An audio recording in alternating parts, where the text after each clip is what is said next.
Muy buenos días a todos. Como sabéis, o como saben, mejor dicho, este pleno pasado mañana el Grupo Parlamentario Popular introdujo para el pleno una proposición no de ley vinculada a cercanías. Teníamos la duda sobre si después de la reunión del consejero David Pérez, consejero de Transportes, con la ministra, pues tendríamos la oportunidad y la ocasión de retirar esa iniciativa a la vista de que la reunión hubiese sido fructífera. Pero desgraciadamente hemos visto un gobierno que desde luego debe vivir en otra realidad absolutamente paralela, porque la respuesta del Ministerio fue que no hace falta hacer inversiones en Madrid porque no hay averías en cercanías. No pasa absolutamente nada. Que eso son cosillas que pasan y que afecta a nadie, ¿no? Entonces, claro, yo recuerdo a la ministra de Justicia, la señora Llop, presumiendo de que iba en el metro y escuchaba a la gente hablando de no sé qué cosas, que de luego no le importaba a nadie, pero debe ser que nadie del gobierno de Pedro Sánchez coge cercanías, desde luego, porque es evidente que incluso esta semana, después de que la ministra dice que no hay problemas en cercanías de Madrid, otra vez ha vuelto a haber averías, retrasos de muchos y muchos minutos que han afectado a miles y miles de madrileños. Y por lo tanto, pues lógicamente mantenemos esa iniciativa, el debate sobre Cercanías Madrid, sobre la necesidad de que se reúna el pacto y la comisión de seguimiento, porque es la única manera que existe para que la Comunidad de Madrid tenga datos reales sobre la inversión en Cercanías Madrid. Porque vimos a la ministra decir un eufemismo para decir que efectivamente no estaban haciendo nada, y es, no, hemos movilizado 4.000 millones. Cualquiera que sepa cómo funciona la terminología política, movilizar 4.000 millones es no han hecho nada. Porque cuando uno habla en términos administrativos, si de verdad ha gastado, dice, hemos ejecutado 4.000 millones. Hemos movilizado significa, bueno, que ahora estarán moviendo papelitos. Estamos viendo proyectos que hacemos, que dejamos de hacer, a ver si recuperamos algo de ese plan de mejora de las cercanías que aprobó el Partido Popular con 5.000 millones de euros. Pero bueno, queremos que se reúna la comisión de seguimiento. Queremos un plan específico y de urgencia con 500 millones de euros que se ejecute en un solo año en Madrid, como estaba previsto en el año 2018. Y queremos que se proceda a realizar más de 30 intervenciones urgentes de mejora de la red viaria, de acceso a las estaciones y de renovación de los vagones. Y dicho esto, pues quedo a su entera disposición. Buenos días. Quería preguntarle primero cuál es el motivo de que ustedes hayan decidido retirar la proposición de ley de bonificación del dinero de capitales extranjeros.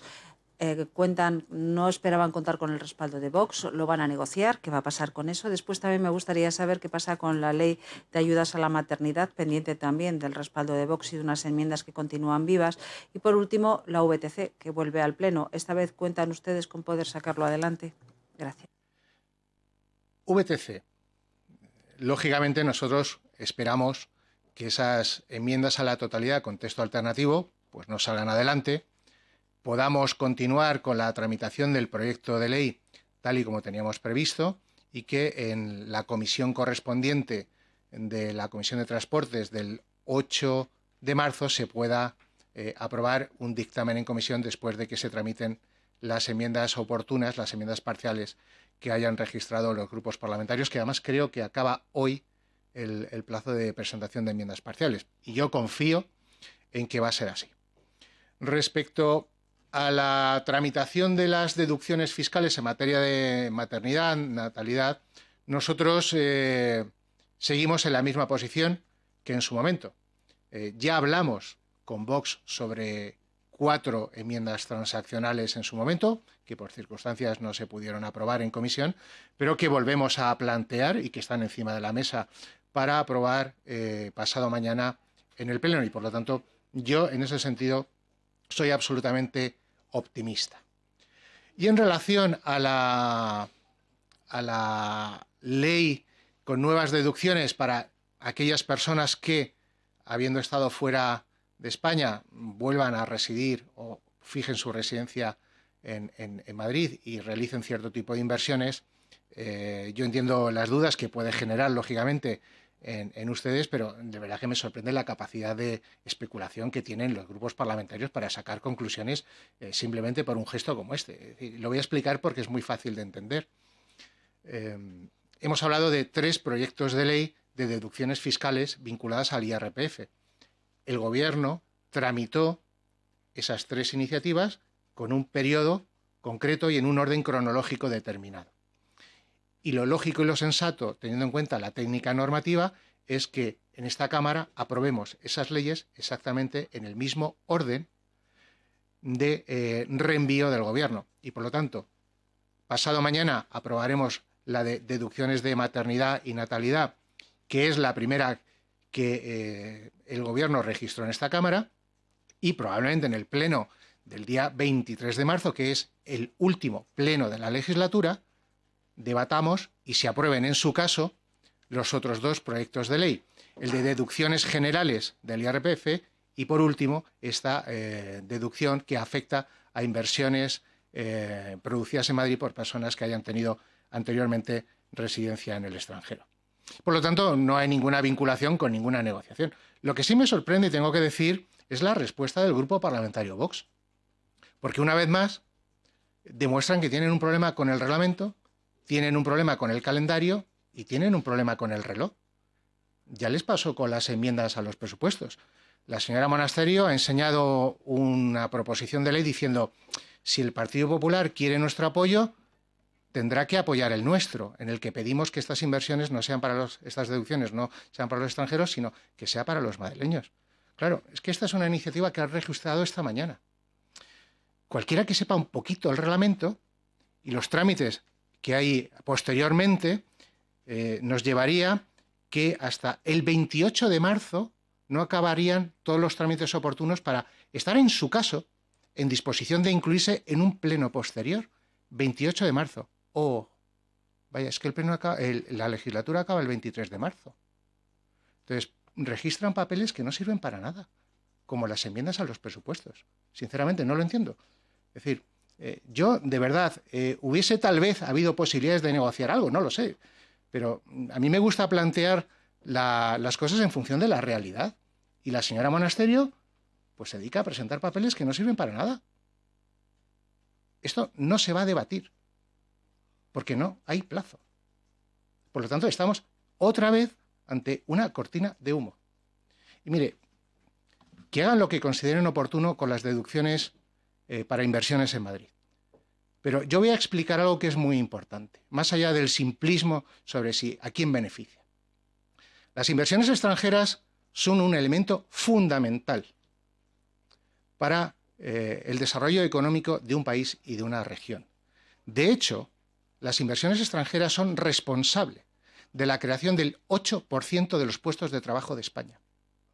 Por lo tanto, cuando estamos estableciendo deducciones sobre inversiones de personas extranjeras o personas españolas que residían fuera y que vuelven a Madrid, estamos beneficiando a los madrileños.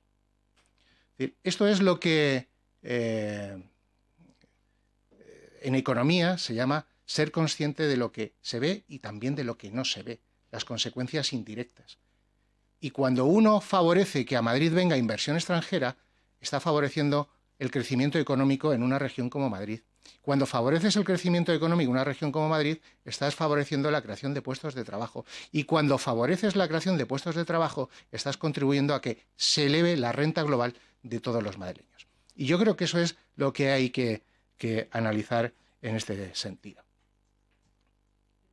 Pregunte, pero cuando ustedes registraron la proposición de ley ya sabían que en el debate iba a ir el anterior a las otras desgravaciones, a las otras rebajas fiscales. O sea que no es una sorpresa que se haya producido el cambio. Y en cualquier caso necesitan del respaldo de Vox para sacar adelante una iniciativa. No tendrían apoyo bastante. ¿No están dispuestos a hablar nada con el grupo de la señora Monasterio? Mire, nosotros estamos dispuestos a hablar sobre bases sólidas y reales. Está el ejemplo de la ley de deducciones del IRPF vinculadas con la natalidad y con la maternidad. Presentan enmiendas bien hechas, en tiempo y en forma, y entramos a analizarlas y podemos llegar a un acuerdo. Pero a mí que me explique alguien cómo puedo negociar sobre una iniciativa que es papel mojado. porque esta iniciativa, como hicieron con las enmiendas a los presupuestos, las han registrado tarde. Mire, si este texto, el Grupo Parlamentario Vox, lo hubiese registrado al día siguiente de cuando el Gobierno registró la iniciativa de deducciones fiscales para inversiones, hubiésemos podido hacer algo. Pero es que otra vez llegan tarde. Entonces, yo sinceramente no puedo negociar sobre algo que el reglamento no me permite hacer. ¿Qué tal? Buenas tardes, portavoz. Muy buenas. A mí me gustaría preguntarle por unas declaraciones de Rocío Monasterio que ha hecho aquí, asegurando, preguntándose que si a ustedes tan escandaloso les parece el caso mediador, ¿por qué no se posicionan del lado de Vox en la moción de censura? Gracias. Muchas gracias. Mire, el problema de la moción de censura es que, a pesar de lo que ha dicho la señora Monasterio, no va a servir para derribar el gobierno de la nación, no va a servir para erosionar a Pedro Sánchez. Todo lo contrario. En este país, las mociones de censura están reguladas en lo que se conoce fórmula constructiva, y es la que tiene que presentar un candidato alternativo. Y este tipo de moción de censura, normalmente, pues lógicamente, para que tenga éxito, tienes que tener el apoyo mayoritario del Congreso.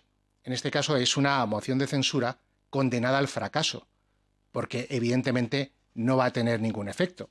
Se dice, presentamos un candidato solo para que, en su caso, disuelva las Cortes Generales y convoque elecciones. Bueno, eso sería muy razonable si tuviese alguna viabilidad de salir adelante. Pero es que, aunque nos sumásemos el Partido Popular, es una moción de censura que va a perder.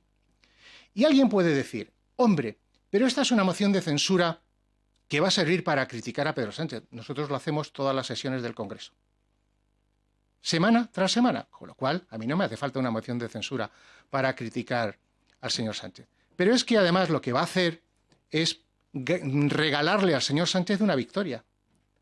Le va a regalar un resultado, que es lo único que queda después, y es la moción de censura es rechazada con el voto a favor ya no solo de un número concreto de diputados, sino de un número determinado de grupos parlamentarios.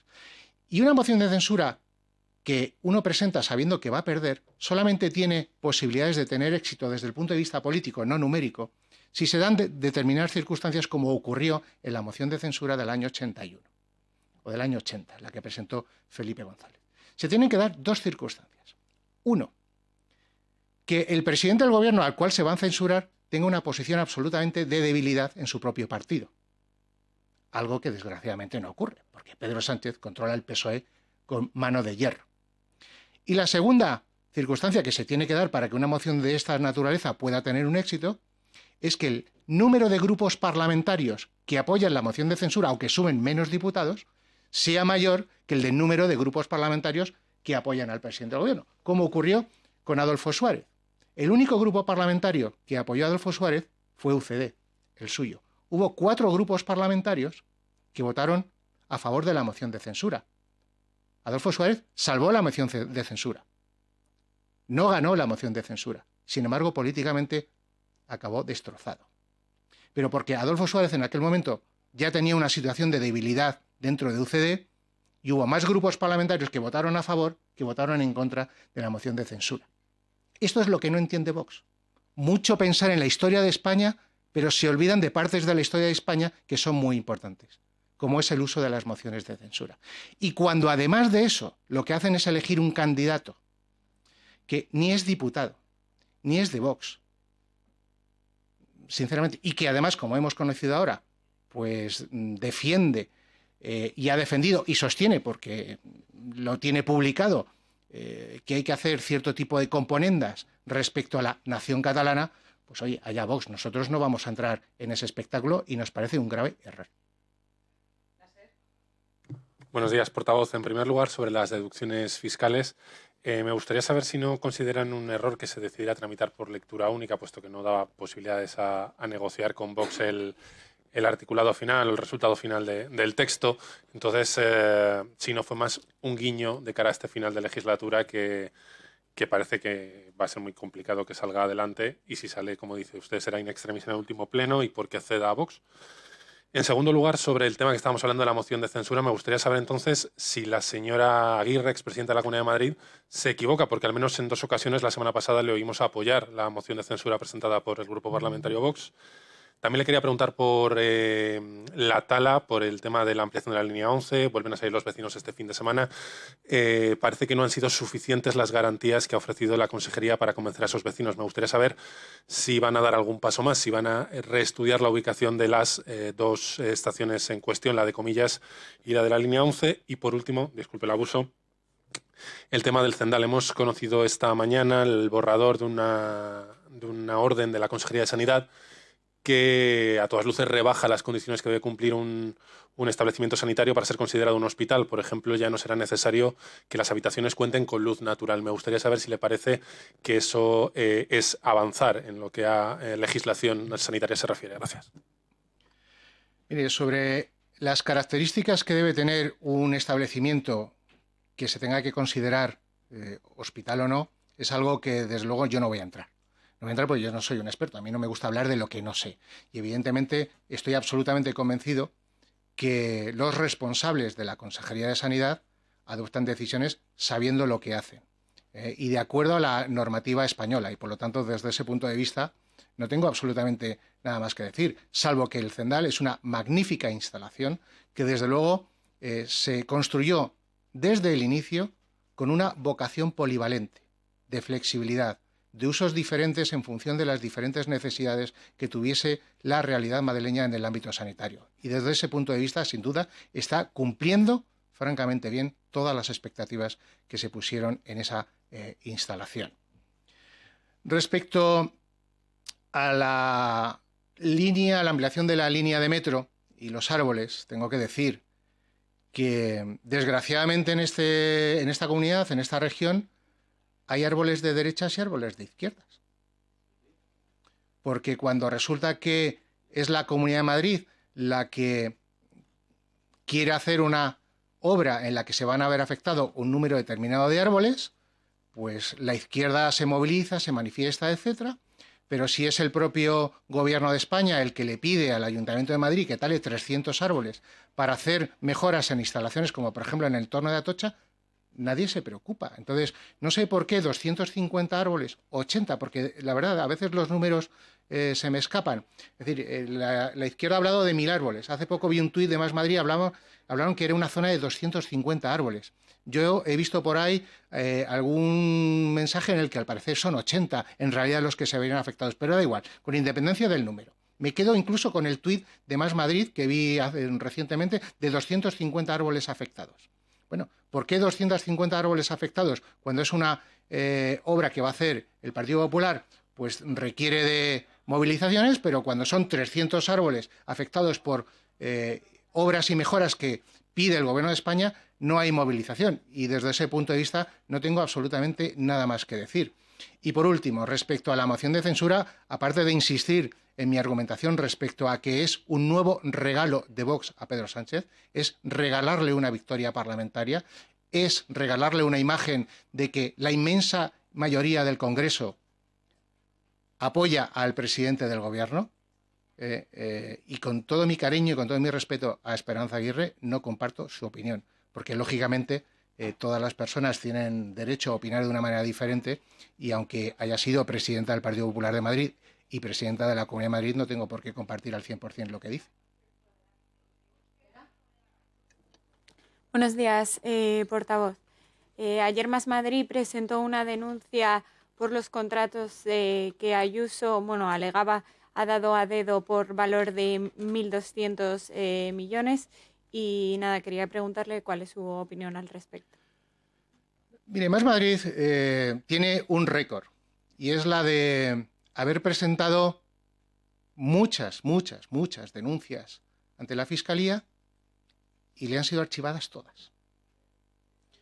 Lo hicieron con Aval Madrid, lo hicieron con el Zendal, lo hicieron con el hospital de campaña que se organizó de emergencia en IFEMA, lo hicieron con los contratos COVID, lo hicieron con el hermano de la presidenta y todos los actos, todas las denuncias de Más Madrid han terminado archivadas.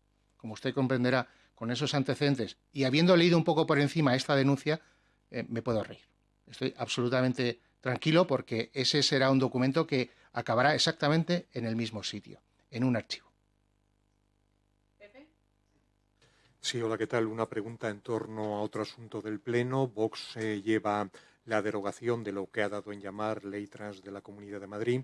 Quería saber si lo tienen decidido, el sentido de su voto, y también sobre este mismo asunto, quedan pocos plenos, a cuál va a llegar la modificación que propugna el Partido Popular y el Gobierno relativa a esta ley de 2016. Gracias.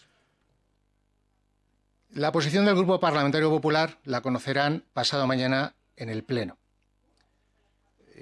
Y poco más voy a decir al respecto, pero sí quiero hacer dos aclaraciones. En primer lugar, que teniendo en cuenta los plazos de la legislatura, poco más se va a poder hacer. Y también quiero hacer una importante aclaración. Yo entiendo que cuando alguien no cree en la Comunidad de Madrid, no acude a los actos de conmemoración del 40 aniversario, como le ha pasado a Vox, pues a lo mejor la historia de la Comunidad de Madrid y de la Asamblea pues no le interesa y no la sigue. Me sorprende que en el mismo error haya incurrido el señor Lobato, pero bueno, tampoco me extraña, porque bueno, a lo mejor después de escuchar al señor Leguina en la conmemoración del 40 aniversario, a lo mejor tampoco le gusta mucho repasar la historia de la Comunidad de Madrid. Pero es que tanto la señora Monasterio como el señor Lobato han dicho que la llamada Ley Trans es una ley del Partido Popular, que apoyó el Partido Popular. La ley del Partido Popular. Están profundamente equivocados. Además, no es una cuestión de interpretación, es ir a los diarios de sesiones, es un hecho objetivo. Es una ley que no promovió el gobierno del Partido Popular, es una ley que no presentó el Grupo Parlamentario Popular y es una ley que no contó con el voto a favor del Partido Popular.